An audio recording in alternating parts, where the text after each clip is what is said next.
Good morning, gentlemen. Today is Tuesday, May 12th. We got today, tomorrow, Thursday, Friday, and then you are done. You're done, ready for the summer. Today we're just going to go through Act 2 of Inherit the Wind. Hope you guys are enjoying it so far. It's pretty easy to read, pretty short. You might have already finished the entire thing. You might not have started. That's okay. Plenty of time to catch up. Just remember we have a test on Thursday. So I want you to finish the semester strong. Make sure you are reading it. And make sure you pay attention tomorrow during rock review. Okay? First thing we need to do, though, is spin the wheel. All right. See what name we're going to be using today. Steve. All right. Steve will be our name. Cool beans. So apparently this is Steve. I don't know. Looks like something out of Minecraft, I would say. What are we doing today? We are going to go over Act 2 of Inherit the Wind. A little bit of test preview. Tomorrow we're going to do rock review. Thursday we'll take the test. And Friday you will write a reflection, 4 points. Okay?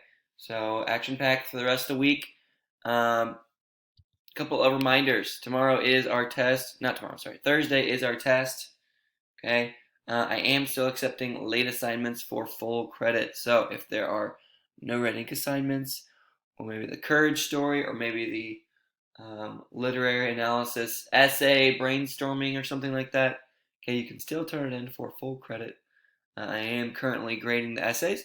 Pretty good so far. Pretty good so far. Okay. So just email me when you get stuff done. A lot of people, I believe it was last Friday, did a lot of work and they improved their grade. Some people improved their grade by 15%.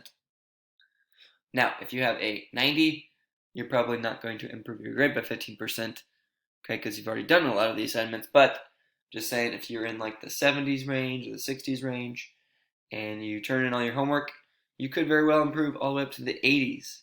I know a couple kids that did that. Okay, so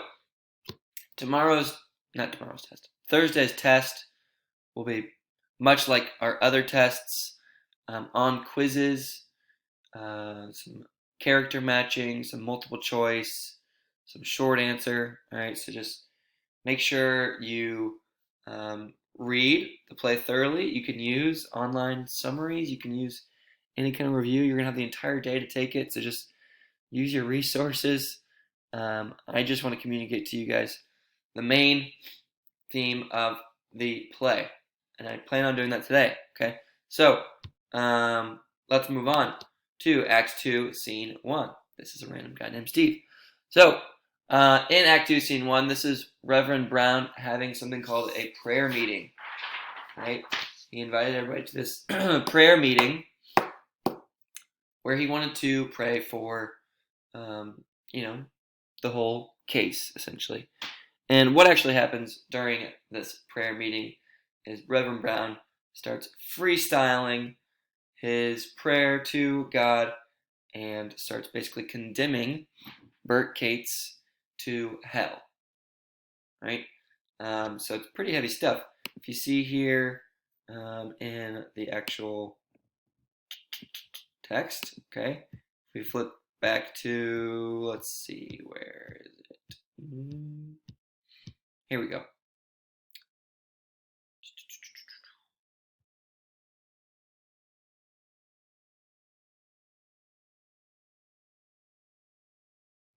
Okay. O Lord of the tempest and the thunder, O Lord of righteousness and wrath, we pray that thou wilt make a sign unto us. Strike down this sinner, as thou didst thine enemies of old in the days of the Pharaoh. Let him feel the terror of thy sword for all eternity. Let his soul writhe in anguish and damnation. And then Rachel tries to stick up for Bert. She says, No, no, Father, don't pray to destroy Bert.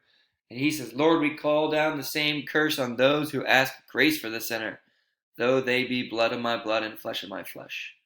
Okay, so Reverend Brown goes off and starts condemning everybody for them to die in hell. Okay, so at the end, Brady stands up and is like, hey, Reverend Brown, this is the guy who's supposed to be prosecuting Bert Cates. Matthew Brady stands up and like, Reverend Brown, don't you think this is a little intense? Right? And he calms him down. And then Brady breaks up the meeting. On his way out, um, Brady sees Drummond and says, I don't know why we grew so far apart. You seem like kind of a nice guy. And Drummond says, all motion is relative. Perhaps it is you who have moved away by standing still. Good quote. Maybe a great quote to put on the test. Who knows? Whew. That'd be very mean, but I might do it. Okay. All right. Let's move on. Act 2, Scene 2. This is the the climax of the play. It's a very long scene.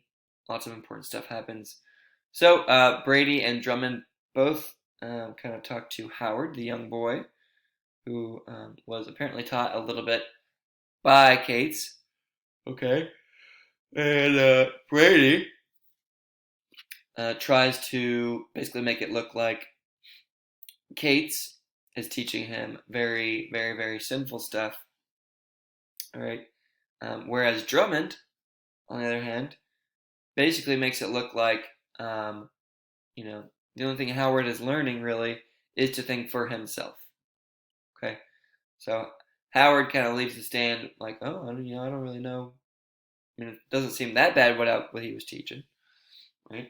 So then Brady calls up Rachel Brown to the stand, and Rachel confesses that Bert at some point said that man made a god. That's not really what he said. He was quoting a famous quote, which goes that God made man in His own image, and in return, man tried to do the same thing, which is not necessarily true. But a lot of people think that basically man makes God out to be whatever man wants God to be. That's not the Catholic approach. That's not any approach at all, right? God is all powerful. He created us, and He can, He rules the universe, right? But basically, a lot of people think that they are bigger than God, and that's just what Cates maybe was trying to point out. So after more questioning, Rachel starts freaking out. She starts having an emotional breakdown, and she is dismissed from the stand. Where it really gets heavy is where Drummond is asked to call any kind of defendants. He calls all these scientists, right? And the scientists are denied. Davenport, who is the kind of assistant prosecuting attorney, he says that all these witnesses being called to the stand are irrelevant. Okay, so every single one that Drummond tries to bring up, Davenport objects. The objection is sustained. So eventually, Drummond has the idea that he is going to call Matthew Harrison Brady up to the stand to question him because he is, quote unquote, a leading expert on the Bible. So, what is Drummond's goal? Why does he do this?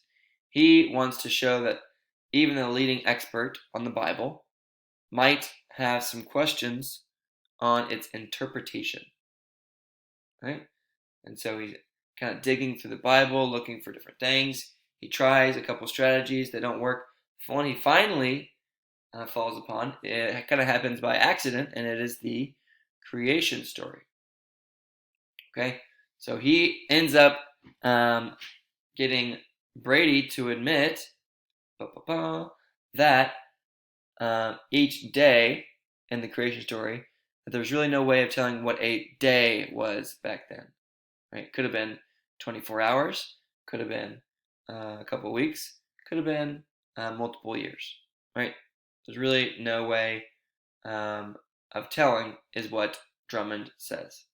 Right? So he gets Brady to admit, kind of falter a little bit, right? And then scene 2 ends with a bunch of chaos in the courtroom, and Matthew Harrison Brady is just standing up on the podium.